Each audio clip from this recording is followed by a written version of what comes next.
and welcome to another Candid Conversation. Today we're joined by John Doling, and he's got some pretty exciting news. He's got a new book out there. So, John, good to see you. What in the hell have you been doing? How come you had time to write another book? Well, I'm a glutton for punishment, I think. So I get these harebrained ideas, and I'll be honest with you. So my first book, has already been published, Service by the Boxes. I started writing a bigger volume, and I realized, nobody's going to read this. It's too big, and so let's just make it simple. Let's make it where people can read it. And so, man, I've sold Service by the Boxes like literally all over the world. And everybody says I love it because I can read it, I can understand it. It's not theory, like you can apply it. And so I started writing the original book. I was like, I know they may or may not read it, but it's really, it'd be a really good book, a little bit deeper. So I started writing it, and then I just go down this rabbit trail. And so I guess about 6 months ago, finished my second book. It's called What's Really Holding Your Dealership Back. Before it goes to print, I'm giving it away for free as an ebook. So if they go to my website, Service by the Boxes, they can scroll down to the bottom. You type in your email, and it'll send you a PDF copy of the book before it goes to print. So it'll cost you $20-$30 once it goes to print, but you can get it for free now. And so really, it's called Slow down a second. Your website is servicebytheboxes.com.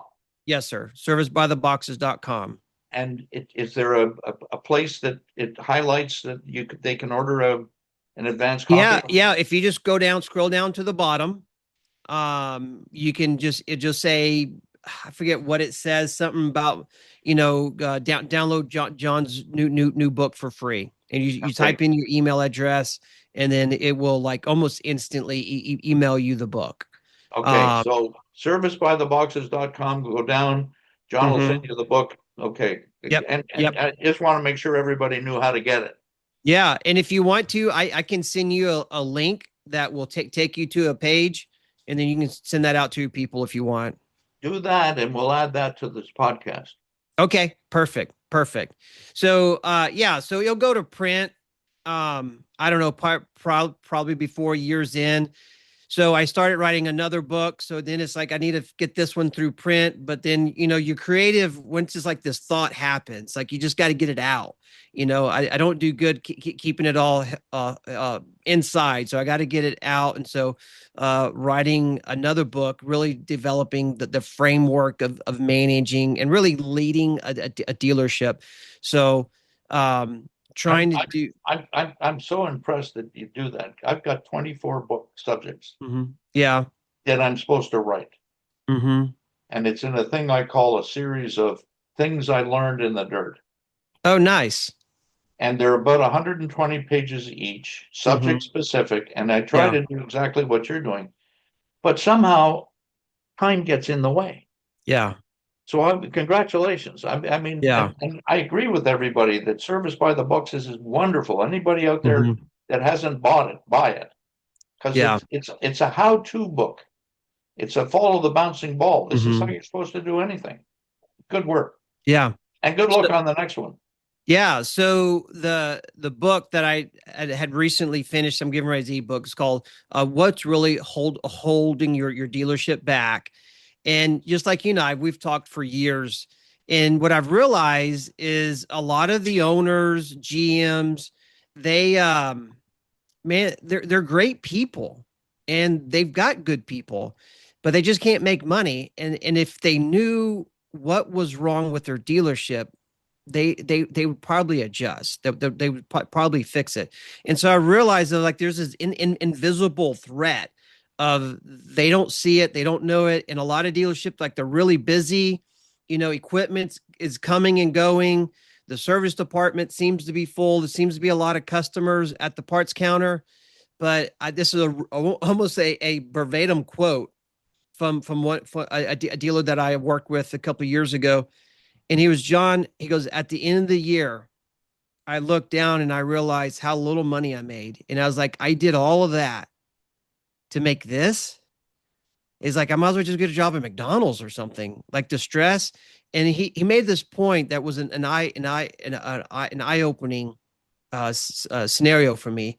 He's like, I was almost wishing that the bank would not renew my loan so I could just sell everything and get out of this business because I'm working my butt off and I'm stressed out and my blood pressure is high and I'm not making any money. What's really remarkable, John, a lot of the guys that are running dealerships, well, first of all, they're either coming from the sales line or the finance line. Yeah. And financial people today, the report comes out, and if they're in line, everything's fine. If they're above, everything's fine. Yeah. If they're not, then somebody gets called in the carpenter, what the hell's going on, blah, blah, blah. The trouble with all of that stuff from the financial guys is that's yesterday. That's not even today. Yeah. So what the hell are you doing for tomorrow? Nobody's thinking about that anymore. If they're coming from the sales side, and you and I both are operational kind of people. I don't care where you make money. I'm going to help you make more. Yeah. But we're product support people. I want to, I grew up in the Caterpillar world, and we looked at the machine was bait. You can give the damn thing away because I'll make all the money on parts and service. Just let me have it. Your service by the boxes does the same thing. What's holding your dealership back is going to be doing the same thing again, isn't it? Yeah. So in chapter 2, I talk about the invisible threat to the dealership. And what the invisible threat is that owners or executives, they think they're in the equipment selling business. They think that's how they make money is by selling equipment. So they'll do anything to sell equipment, but it's all revenue. They don't realize that a dealership is supposed to make money, not just have big sales numbers. And like you said, a lot of people from especially the sales side of the business, they love the big numbers. Look at all these millions of dollars. We're 30 million or 50 million, $150 million dealership, but your net take home is like $500. And they're like, how is that possible? I sold all this. Well, because everything's mismanaged. We're not prioritizing things. And like you're saying, we're not in the business to sell equipment. We're in the business to sell money. So like you're saying, that piece of whole good equipment, that's the bait, because if you would set up your P&L appropriately and make sure it's really reflecting your operation, you will see. And I do this with dealers. Like, let's break down all your numbers. And they go, holy crap, I make that much money on one technician? Yes. So sell equipment. So it's not saying we don't sell. It's a holistic view. We sell the equipment so we can sell parts and service. And that's where you're making your 75% margin on labor, 30, 40, if not more on your parts. That's what drives your bottom line profit. You know, once that 5 or 10% or 1% you make from the whole good sales, once it goes through all the expenses, there's not a whole lot left once it hits the bottom line. Your comment about a technician is interesting. It depends on labor rates, but somewhere between $200,000 and $300,000 a year of labor, and then somewhere between another $300,000 to $600,000 a year in parts to go with that labor. So just be gentle. You're looking at somewhere between $700,000 and $1 million per technician revenue. Oh, but that's 25% net if you run your business properly. So they're making $250,000 of profit for your dealership. Find me an equipment salesman that makes you $250,000 net. Yeah. And I'll pay you a lot of money to find him. Yeah, and even I do that same breakdown. I don't go to the net. I probably should, but I just do gross profit and say 50%. And I said, what's your average margin on your whole goods? Like, how much are they selling? And we do the math, and it's almost your average technician brings in the same amount of gross profit as your average salesperson. So give me numbers. What's the gross profit for a technician of labor only? Of labor only, you're looking about 250,000. No, percentage wise. Oh, percentage wise, as into Gross profit percent of labor. 75%. Okay. How many dealerships do you find at 75%? I've got one right now who does about 75%. If they're Everybody else is about like 20-30%, and that's why we're working together, but we'll get to 75. so I look at a floor of gross profit for labor, Mm-hmm. 65%. Yes, I Floor, would agree with floor. that. Yeah. That's a floor. Yeah. Yes. What's the floor on parts? I would say 30 is my floor. If you're below Okay. 30, there's something I'm So thinking that why. so that's fine. So I'll take 40 and 60 just to make the Mhm. arithmetic easy. 40 on Okay. parts, 60 on Yeah. labor.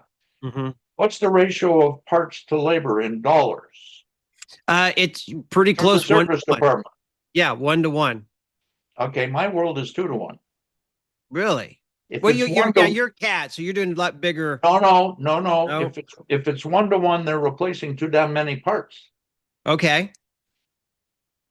See, I'm okay. The other thing is, where do they get the hardware? Where do they get the seals? Where do they Yeah. get the gaskets? Is that from their Hmm. OEM or is it an offshore brand? And all of this stuff comes in. And the reason I want to go to net, John, Hmm. labor efficiency in parts, Yeah. 50% of the inventory they got hasn't moved. They shouldn't have it. Hmm.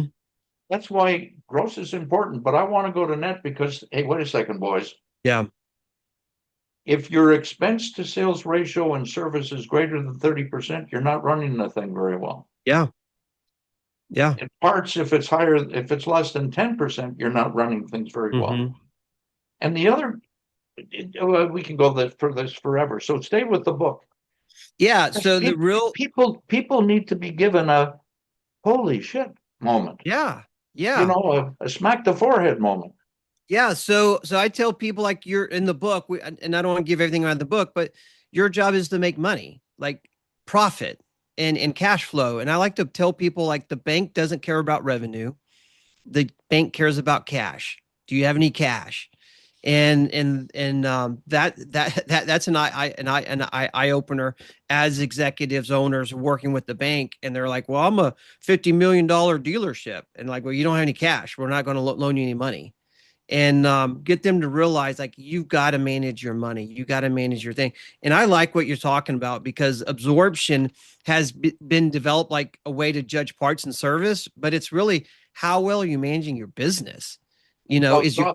stop there for a second. Mm-hmm. The guy that created that was Bill Blackie back in the 50s. Mm-hmm. I offered to work for Bill Blackie. It's kind of a funny thing. He was a Scot, put himself through school at Bradley in Peoria, delivering milk in a horse-drawn Mm-hmm. carriage. So this guy had been around for a while. He created parts grams, every procedure, process, paper, etc. for the part. Same Yeah. thing, service grams. So we had all of that stuff. He created absorption. So I'm talking to him, and he said something, and it stopped me in my tracks because I hadn't considered it. He said, "Ron, absorption is not about the net income of parts and service as much as it is of constraining the expenses in sales and finance and in." Yes.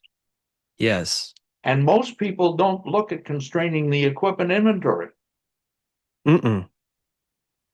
You know, this world has changed roughly, and we talked about it before we started. Roughly 50% of the dealers in the supply chain, any supply chain you want, Mm-hmm. washing machines, lawnmowers, I Yeah. don't care. Mm-hmm. 50% go away every 20 years. Mm-hmm. It's not because people want to get out of it. It's because people don't make enough money to stay in it. Because it hasn't been managed well. And that's where this book can be really, really Yes. beneficial for them. Yeah, it shows them like this is the danger. These are the secret threats that you don't see, and you need it needs to be brought to your attention.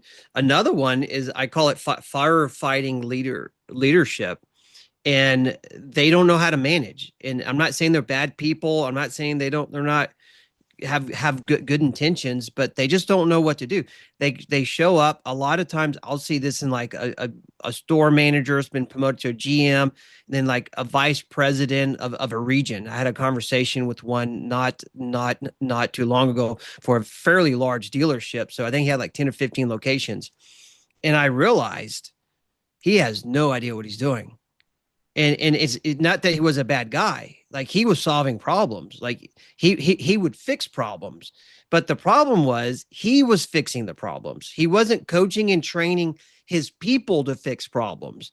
And as I was working through it, I was like, why is the VP of this dealership, like, why are you involved in that? That's like a branch manager issue. Like, why are you even, well, I can't find any good people. No, you can't train your people. You're not coaching your people. You're not explaining, you're not teaching them how to run. And what I realized is what happens is and maybe it's every business. So I don't want to beat up on the heavy equipment industry because it's been very good to me. So, but that's all I know. That's what I've done 30 years in. And what I'm seeing is you have executives operating and working as branch managers. They're very tactical, very day to day, putting out the fires. They are the superhero, and I get it. It's very intoxicating when you're the hero. When you solve nobody can do any. I've heard this, man. Nobody can do anything without me. They always got to call me for everything. That's not good. That's bad. That's the bad manager. That's the bad executive when he is needed in day-to-day operations. Have you ever seen anything like that, or is it just for me? No. In our service management classes, when I was in the classroom, and we do it online now, I used to ask the guys in a room, there's 20 or 30 people, service managers and foremen, etc., and executives. Stick your hand up if people come to your door and ask you questions. The whole room. How many of you spend at least an hour a day answering questions? Stick your hands up. How about 2 hours a day?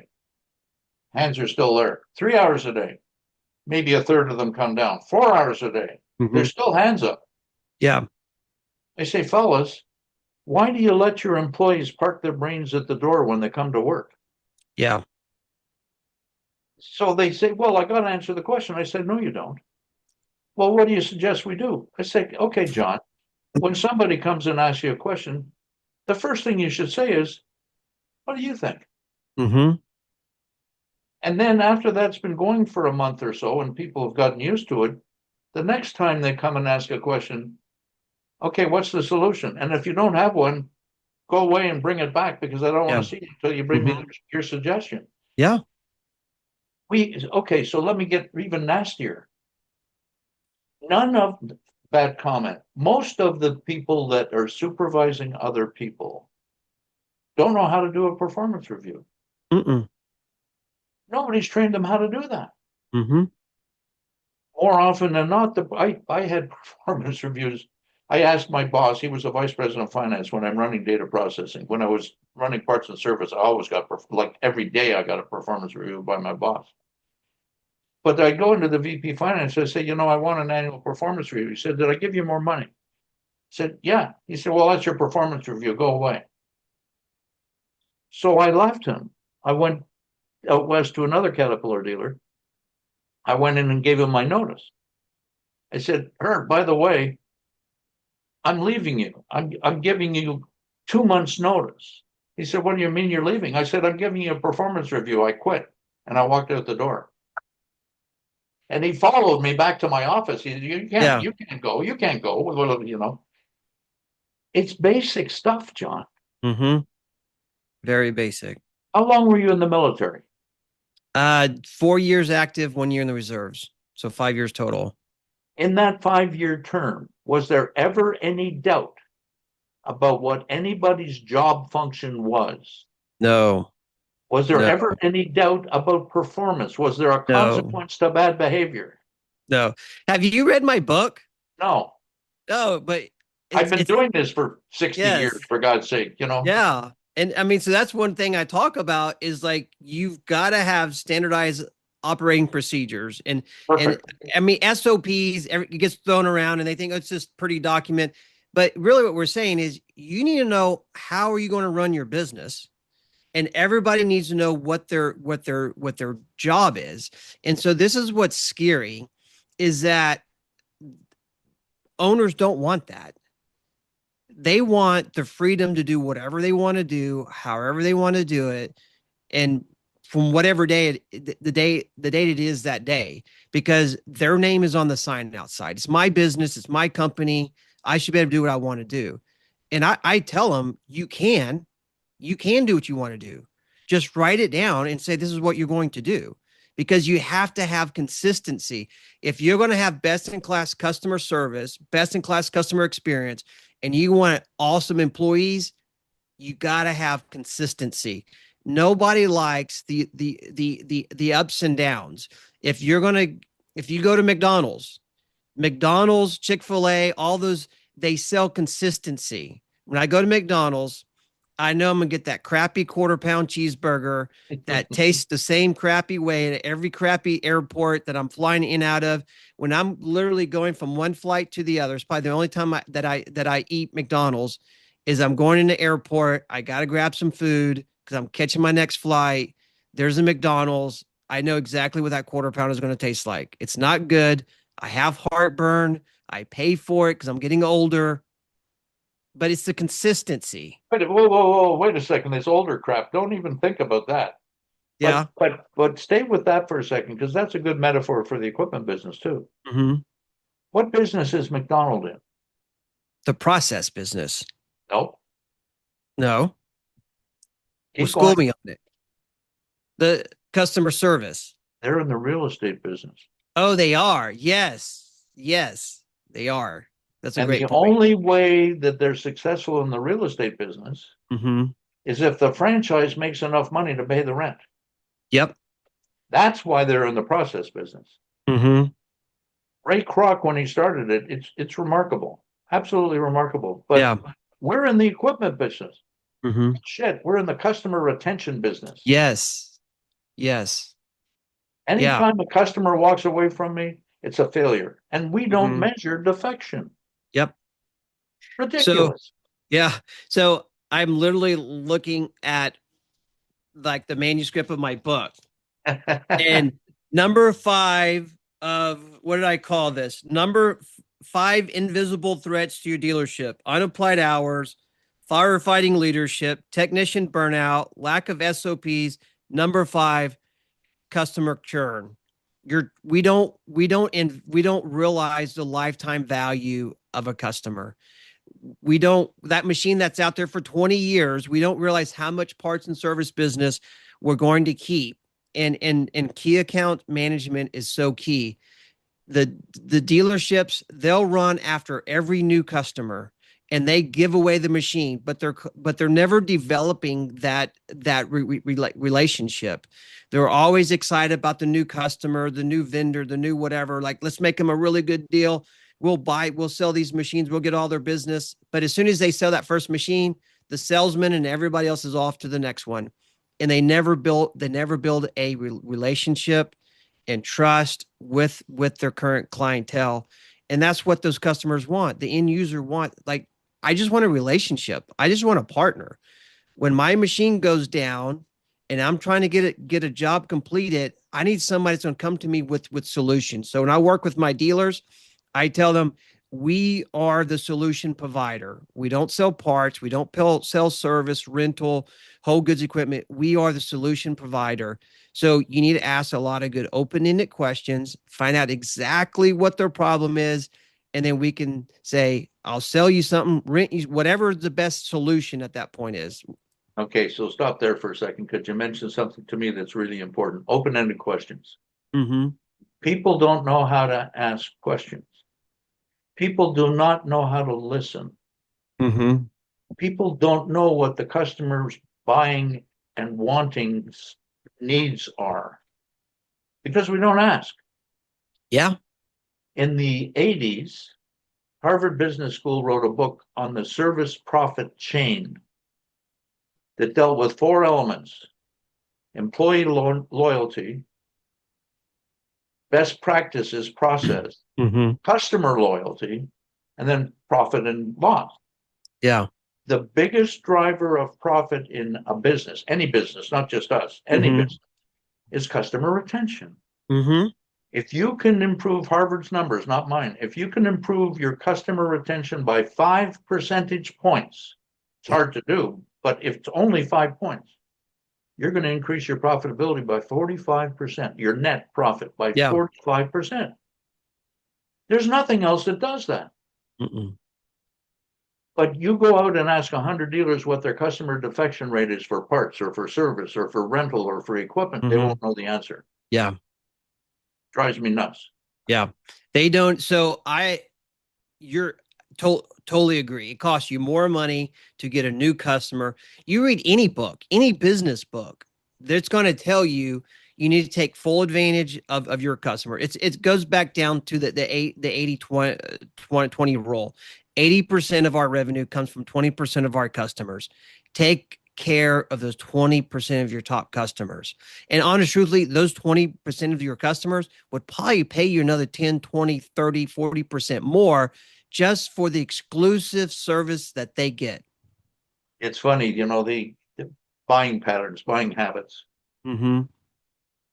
I want every customer whose buying habits for the last 12 months in the last 30 days are different.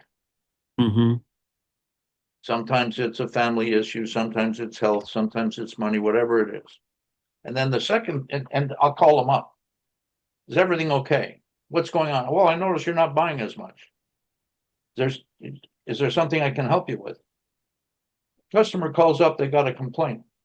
What's wrong? They tell me, okay, what would you like from me? I don't care how much they want, whatever it is, give it to them. That's cheaper, like you're saying, than trying to find another customer to replace them. Yeah. All of this stuff, it's really fundamental things. Blocking Process and tackling, discipline. I call it. Yeah.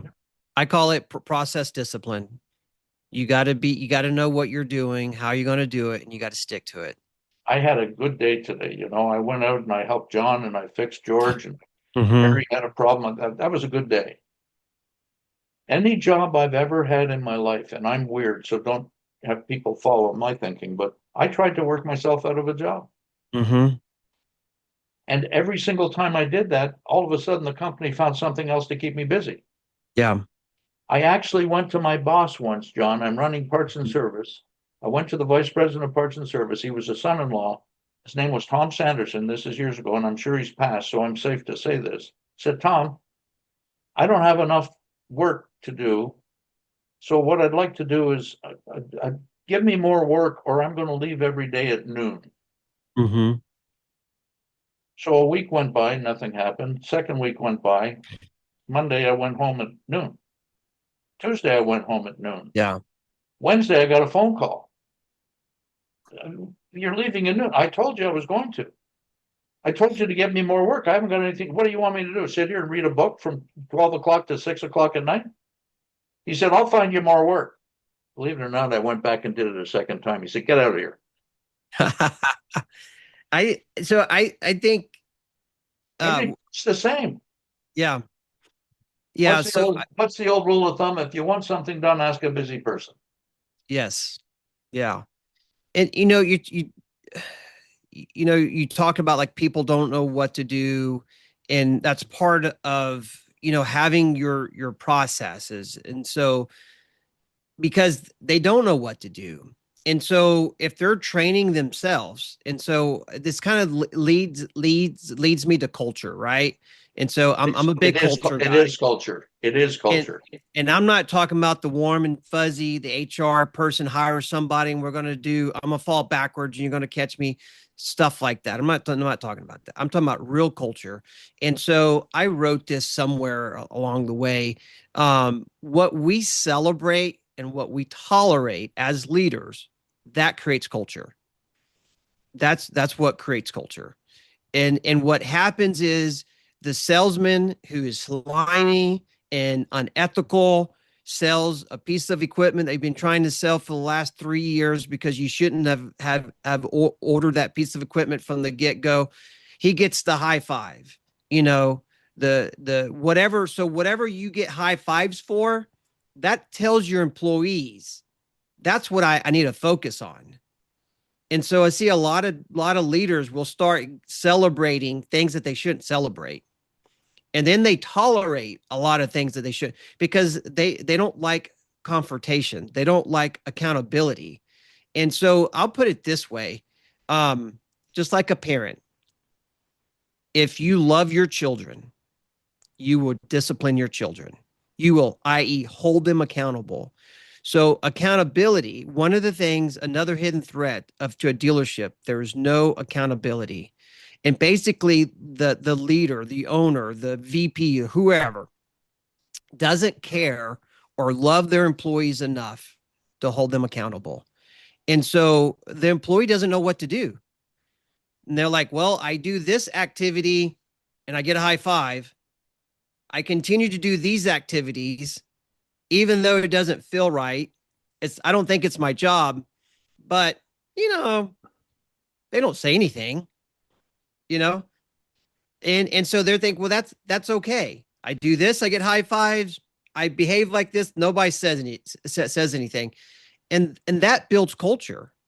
And that's what's wrong. Is people are like, why does nobody work? Why is it that nobody, like you said, like I'm the same way. I always tell people, you've got to work yourself out of a job. You're never going to get promoted up. You're never going to move on to bigger and better things. And this is a scary fact. If you work yourself out of a job, you may move up to bigger and better things, but it might be someplace else. Yep. And a lot of people. And in today's world, that's really valid, John. And as a guy who went to school in the 60s, when I left university, everybody, and it was a tough market, 1968. I wanted to work for IBM. IBM wasn't hiring. And everybody said, take your time, Ron, because wherever you're going to be there for the rest of your life. That 40-year career is not true anymore. Yeah. Today, my daughter, who's 50, when she came out of university, well-educated, very smart, she's, I think, now on her 8th or 9th career. My granddaughter has got a master's. My grandson's in the Navy. We talked a little bit about that beforehand. I don't know how many jobs they're going to have. Yeah. One of our contributors, Ed Gordon, wrote a book a number of years ago called Job Shock. And he said that in 2030, now we can argue about the date, 50% of the American workforce will not have the skills to be employable. Might not be 2030, but that's coming. Unless you retool, you re-educate, you continually learn. Yeah. Learning's a lifetime process. Too many people think when they leave school, it's over. That's when it starts. Yep. So a funny story to prove your point. So I got my degree later in life. And so I got a job with C&HI, Case New Holland Industrial. I worked on the Case IH brand. To have the job that I had, it was required to have a bachelor's degree. So my group that I was in, my team, or whatever you want to call them, department, we were on a team building event. And so they were complaining. Now, I was performing really, really well compared to everybody else. And it's because I just learned to usually ask a lot of questions and learn, figure out, this is what a winning looks like, and figure out how to get there with help of other people. And so they had no idea that I was one of the guys who had been recently hired or hired within the last year who did not have a college degree. And they were going on and on and on. And one of them said this: I've worked really, really hard to get through school to get a good job. And now they're just giving it away to people. And the mindset was, like you said, I'm going to work hard through school, and then I'm done after that. Like I've made it through college. Now I'm going to sit back and relax and get a good cushy job. And like, no, you never stop learning. You never stop. And I earned that job, and I performed it very well. And one reason I got a degree was just to shut everybody up, because they were asking me, well, what school did you go to? And I was like, well, I didn't. And they were like, oh, okay. And I was like, all right, it's free. I served my country. I'll go out and get it. And There's so, there's so many things that are flying through my head. I took mathematics and physics when I went to university. mhm, That was my majors, and my minors were computer science and statistics. And I was 16, not because of my brains, but because of my birthday. So I go to school September, and by February or March, it was very clear mhm, to me, unless I was going to get a master's or beyond, this was much too specific for me. I'm a generalist. yeah, I'm not going to be a surgeon. I'm going to operate on hearts. I'm going to be a general practitioner. I'm going to, mhm, and I call doctors today, I call them plumbers and pill pushers. I don't find doctors that are trying to help people avoid illness yeah, or live a healthier life. And that's exactly what you're talking with the mhm, culture. So one of the things that flipped through my mind is, okay, how many people you got in your parts department? 20. Okay. What's the average payroll for those guys? That's benefits and everything. mhm, I'll make it easy for arithmetic, call it 50 grand. So that means I've got to get $1 million to pay for my payroll. You know, mhm, what's the net income in the department? Yeah, 10%. So that means that the first $10 million, the company gets nothing. mhm. It's just paying for us. What's your part sales? 8 million. Holy shit. Who's the 2 or 4 people you're going to let go so that you can pay for yourselves? Mhm. What are you doing? What are you talking about? Think about it. Yeah. How do you earn your salary? By making money. Mhm. And then another exercise I used to do all the time in consulting, John, is what I called 5 things. Yeah. Make a list of 5 things, silent, write them down, Mhm. that you'd like to change in your job to make your job better, easier for you. Yeah. Okay. Then what are 5 things in your job? Don't talk, that are a pain in the butt to do. Okay. And then what are 5 things that you could change that would make the company more money in your job? Okay. So I got 3 lists. I got 20 people in that parts department. So we start writing them up on a board, and we get rid of the duplicate language. So we end up with 10 things Mhm. for make it easier for me, 10 things that are a pain in the butt, 10 Yeah. things that make more money. How many do you think are on all 3 lists? That's the sweet spot. The ones that are. There's about half of them that are on the same list. And Yeah. if they're a pain, my question to everybody at that point is, if you all acknowledge that these things are a pain in the butt to do, who's doing something about getting rid of it? Mhm. Nobody. Yeah. How you get, and that's a culture issue too. That's a leadership Mhm. issue. Yeah. You find something you don't like or you think you can do it better, I want to Yeah. know about it. Stick your hand up. Yep. Yeah, I call them friction points. Like, what's a friction point? We want to be, slow is smooth, smooth is fast. The Navy SEALs, that's one of their say. Yep, If you ever read Jocko Willick's stuff or listen to yep. his podcast, and so I call them friction points. Like, what's the friction point? And because usually, so let me take a step back. So we get to culture. So I love SOPs. So I do SOP projects with my dealers. I help them write them, and but my SOPs are more the why and the how versus step one, step two, step three, because those we can create those too. But really, we need to understand the why and the how. And so when we talk about these friction points, it's really, like you said, it's the culture thing too. And so let me take another step back. We talked about executives in our industry don't know how to operate as executives, right? They just solve the problem. They micromanage. They're constantly looking at numbers. Give me these numbers. What are you doing on this? So I am a mechanic. I'm not I'm very simple thinker. So hydraulic fluids. The way that a hydraulic system works, it follows the path of least resistance, right? Hydraulic fluid, electricity, air, anything will travel the path of least resistance. If we want an employee to do this, we move all the friction points that makes this hard to do and make this the easiest thing for them to do, in which we can do that, right? We are executives. We're the owner. We're the general manager. Make this the easiest thing to do, and they'll do it. And you don't have to micromanage them. But what most owners do, they make this the most difficult thing to do. And then they micromanage and beat that. Do this, do this, do this, do this. Why aren't you doing this? But all their processes, all their technology, everything that they've got structured, their culture makes this the hardest thing to do. And I'm thinking, it's just a self-defeating process. And they don't see it. They don't even realize it. And this is what they say. You hear things like, well, this new generation just don't want to work.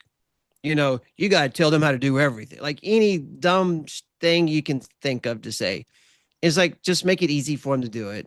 And that's what they do. And one of the interesting things I used to do to people is say, okay, what stands in your way? Mm-hmm. You being able to do a better job. And they'll tell me. And it sounds like I'm trying to help. I said, okay, let me do that for you. Is there anything else? No, if you can do it, boy, that'll make my life better. Yeah. And then I looked them in the face and I said, from this point forward, you're standing naked in front of me. If you can't do that job well now, what's going on? And Harry Truman, everybody knows about Harry Truman because of the buck stops here. Yeah. He's got a better one. If I have to do your job for you, I really don't need you, do I? Yeah. And I want people to be so interested in their work that they'll make it impossible for me to replace them. Mm-hmm. Now, that's when working yourself out of a job scares people because they want to be safe enough. They want to be secure enough that they can never be replaced. The only way you're going to get ahead is if somebody else can take your job over. Yeah. This is, it's your leadership statement. Jay Lucas, who is the largest recruiting company in our industry in the equipment world. Who's my old boss? Yeah. Jay Lucas, Jordan Sitter. I mean, he's a great guy. He is.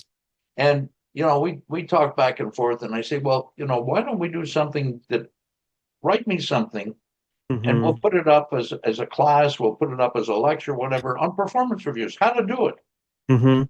Conducting an exit interview. Yeah, those are important.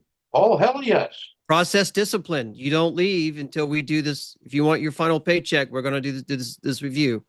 So I've done a lot of things in my life. I've been very lucky. I've been blessed, actually, but I worked in a prison for a while. And I was trained on personality profiling such that everybody who came to the prison, when they arrived, I spent a day with them, interviewing them, having them do tests, and then we created a treatment program for them to help them rehabilitate. That's probably one of the most significant pieces of learning I've had in my life. And today, we have so many tools. It's really strange to consider, starting in the 60s and living still in the 2025s and beyond, the 2030s, let me call it. The change that we've seen that makes our lives easier, that makes our jobs easier, but scared the hell out of everybody. Yeah. Artificial intelligence has got everybody goosey. Data analytics, which is the real deal. We've got life cycle management now that we know from the time of birth to the time of death, how long and what the consumption is in parts and service for every operating hour and every work condition that exists. So we should be able to go to every customer at a precise point and say, you can get the maximum trade-in value at this point because the used equipment market is that, and your operating cost per hour at this month. Yeah. Nobody does that, John. No, data. So you brought a good point out. So visibility. Holy crap, really? I'm teasing you. I know it visibility, like you got to have the data. And we have with the AI, everybody's scared of it. I wrote an article and said it doesn't matter if you like it, don't like it's here. It's like you have to embrace it. And we've got 50 years of data in our business systems that we don't even use, and so anyways, that's a key. One thing you asked me what I was working on and stuff. So I've just brought on a data scientist at Service by the Boxes, and so I brought on two employees. So we're three people now, counting my daughter who does help me with my bookkeeping and my lab Mavis. I guess we're at five. But we realized they got to have visibility. You've got to have the data, and you have to act on the data. And there's a lot of information out there. We were talking about like different like net margin or gross margin for different departments. Most dealerships don't even track that. They have no idea what you're even talking about. And so I say, well, how on earth do you know what department is making money? Well, the sales is because it's big, more zeros. And so when I start working with their numbers, they go, I'm not making very much money on sales. I'm really making money on service. They're like, yeah, you need to hire techs. You need to invest in hiring technicians to make more money. But it's the data, like you're saying, you've got to be able to process it. And, everybody talks about AI. There's so much data out there, you can't process it. You've got to have something else to be, or pay, a data scientist 100, 150,000, $200,000 a year, but then you got to have four or five of them. I mean, just like you can't, but AI can, if you have the right structure. But I don't know. We could go on a rabbit hole on that, but Oh, well, just and the one that pops to mind instantly is medical. mm-hmm. MD Anderson, good friend of mine's on the board, is digitizing all patient data in America from the year 2000 to 2020. Mm-hmm. And just consider all blood work, all Yeah. x-rays, all doctor visits, everything. And doctors are noted for being terrible business people. Mm-hmm. But imagine I'm 80 years old. Imagine I go to my doctor and I have my blood work and he does CT scans on my back and all the rest of this stuff, and he's got it all there. And I'm 80, I live in this place, and everybody who's this age in this country has a life expectancy of X. Mm-hmm. So I had one of those that my doctor's retiring. His name's Mario Silva. I call him Super Mario. I'm giving him the Mario hat. Yeah. It's a going away present. And it's interesting, your final discussion with the doctor who's going on to other places. He says to me, Ron, what do you think you're most vulnerable to as a person? Because he's already said, I'm going to live 10 to 20 years. And I said, I have no idea. I said, I got to be maybe a little bit more careful with driving, although in Hawaii, that's not much of an issue. He said, no, what you got to watch for is falls. I said, what do you mean? He said, people over 80, over 65, Mm-hmm. that break their hip have a life expectancy of 12 to 24 months. I said, you got to be kidding me. He said, no. I said, how come people don't know that? How come you're not, Mm-hmm. how come doctors don't talk about nutrition and exercises Yeah. to strengthen you, protect, all this stuff. Mm-hmm. Yeah. Equipment. We have GPS. We have sensors in machines everywhere. We know when the engine's idling too much. Does anybody Mm-hmm. go out and say to, hey, Mr. Operator, you're only using 50% of the machine? Yeah. Or it's overheating. Do we call them up and say, shut that damn thing down? Or your air filter is plugged. Mm-hmm. Wait a second, the machine's in the shop and it's got a competitive filter on that machine, oil filter. Yeah. I used to give the damn things away. I'd call a customer and say, I'm replacing your filter. He says, no, I like that filter. I said, it's free from me. And everybody'd say, well, why are you doing that, Ron? Well, we don't do maintenance on equipment very often. Well, what are you Mm-hmm. talking about? We do maintenance. I said, yeah, what's your market share for maintenance? Yeah. You know what the Mm-hmm. number is? 5 to 10%. Yeah. Okay, so an independent mechanic or an employee of the customer changes the filter. What filter do they put on that machine? they replace whatever brand's there. Mm-hmm. Oh, it's my brand. Maybe they'll replace it with my brand. Mm-hmm. Silly little things. Yeah. It comes from what I call scars. That's why the company we have is Learning Without Scars. I've got the Mm-hmm. scars. You don't need to Yeah. have them. And you're doing the same damn thing, John. Yep. You're Yeah. trying to open people's eyes to make their life easier, to make it more Mm-hmm. profitable so they can enjoy life more. Yeah.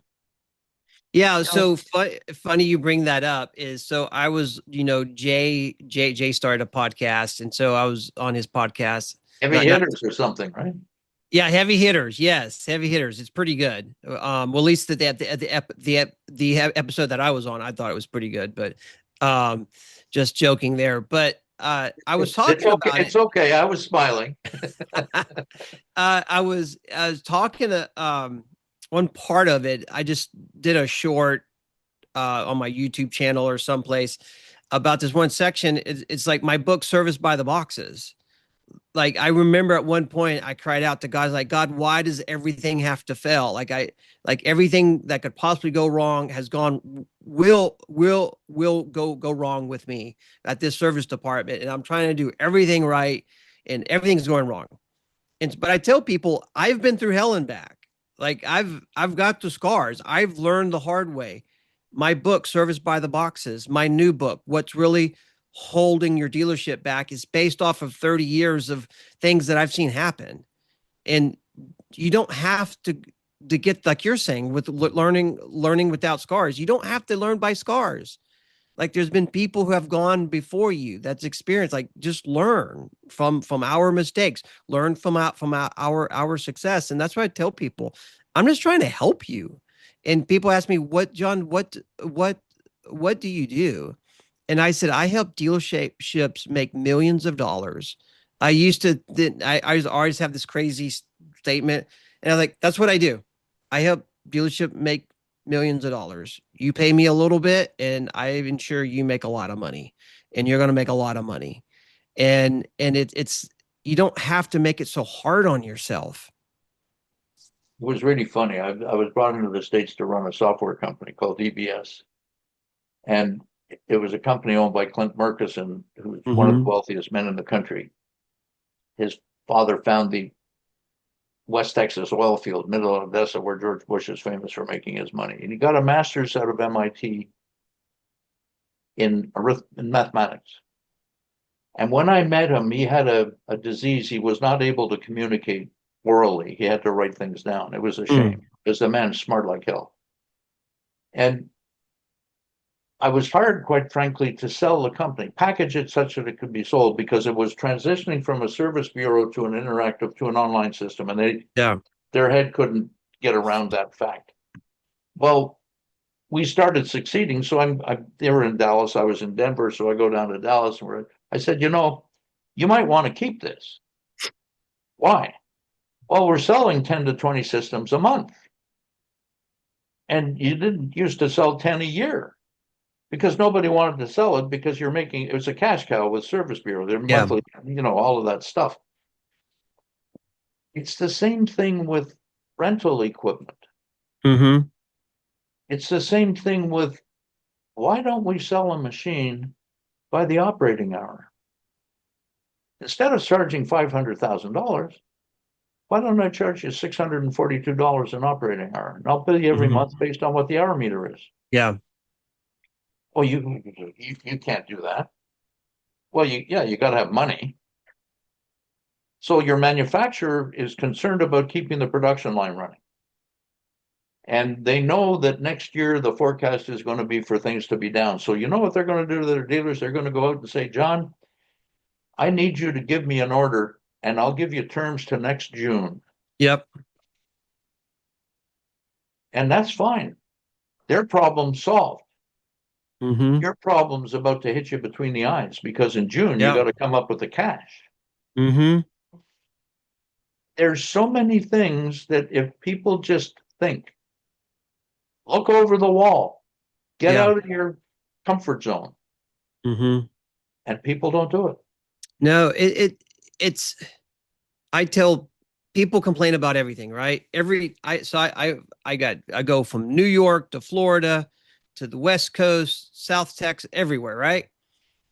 majority of problems are pretty much the same. There are some little unique things here and there, a nuance, different brands, different cultures, and things. But at the end of the day, I tell every single one of them, like, the problem that you're facing is the same thing as the cat dealership facing down the road, or the John Deere dealers facing over there. This is what separates the boys from the men, or the girls from the ladies. Want to be politically correct, is that if you want to be successful, you find a way to be successful. In the Marine Corps, we call it improvise, adapt, and overcome. Everybody has the same problem. We have to figure out a way to solve it. If you figure out a way to solve that problem, whatever it is, technicians, parts, too many competitors to sell equipment, whatever it is, a down market, interest rates are too high. If you can get creative and find a way to solve that problem, you will be successful. But it takes hard work. And what I've learned, and Ron, you probably can contest to this, is we live in a very reactionary industry. I'm going to sit here and I'm going to wait till somebody calls me and says, can I give you $250,000 for a piece of equipment? Or they're going to bring in a machine. He's like, can you fix my machine for me? I literally was working with one of my dealers' locations, and I was talking what they're doing to drive sales and stuff.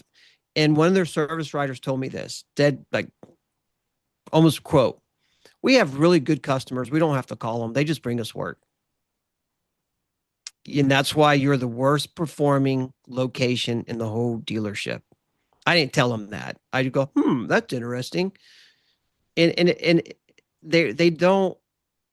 And so they manage their technician headcount, the parts, everything to the level. It's like there's this breaking point. Like, if I have 5 technicians, that's just enough to keep up with everybody. When I get slow, I'm not too slow. But if I get that 6 or 7, I might have to pick up the phone and call a customer to try to drum up work. I might have to do a machine inspection. I may have to start doing PM work to keep my technicians busy, right? And it's like, no, be proactive. Try to figure out a way to provide solutions to your customers. Be whatever the obstacle that comes your way, fix it, solve it. And then you will blow, because like you said earlier, I'm not sure if it's before our conversation or during the podcast, is that the Cat has like went down 50% of their dealers. They have like half the dealers they had before. Canada has like 1 or 2 Cat dealerships. They have 1 John Deere dealership. That's coming. It's gonna. I was talking with a dealership, single location, and they had a 6 location, same brand on this side of them, and then had like a behemoth 20, 30 location. And I said, you need to paint the building. You need to make your numbers look as good as you can. And then somebody's going to sell you or somebody's going to buy you, because there's no place to go. So you just need to increase your valuation any way possible, because you can't expand. There's, and it's just, it is what it is. What's your thoughts on that? Well, I used to go in to new dealers, whether it was a client or not. I'd pick up the phone at the counter and I'd put the phone by the guy's ear. I said, what's that noise? They're looking at me quizzically. And he said, well, it's the dial tone. I said, yeah, how often do you hear it during the day? Yeah. And the answer is never. Mm-hmm. Because they pick up, I had 8 guys in the counter. This is 1969, maybe 1970. And I'm running the parts business for a cat dealer in a store. Yeah. So it's just Montreal. And my cubicle's facing the front door. It's right in front of me. And to the right, as I'm looking, is the telephone operator in a small sitting area for people waiting to be greeted. Mm-hmm. And on the left-hand side, as I'm looking out, there's a counter, and there's 8 guys. And in those days, the counter was chest high, like a bank. Because we had to store all the books underneath. Yeah. And it's a Friday afternoon, and it's busy. And the owner loved Bob Hewitt's a wonderful guy. He loved it when we were busy. We only had 2 shipping and receiving docks because he wanted to look busy. He wanted us to have people parked down the road. A guy comes in about 3:00 in the afternoon. He looks to the right and he sees all these people. He goes to the left and he sits down. And I'm watching this.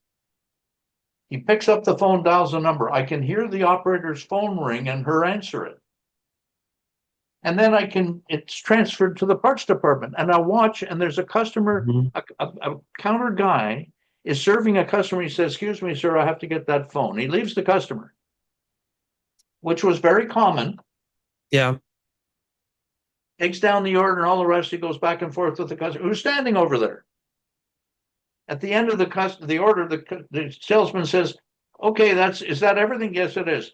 "Where do you want me to ship it?" The guy stands up and he comes around the corner. He says, "I'm going to pick it up. I'm over here." Ha ha ha ha. We were training our customers that they got better service if they didn't come in. Yeah. I would kill to have a customer come to my store. But we were forcing them away. We're running out of time here, John, but I think this has been an interesting, and I wish you all the best for your book. And I've read Service by the Boxes, and you deserve everything you're getting, man. It's wonderful. Yeah. So thank you. How would you like to wrap this up?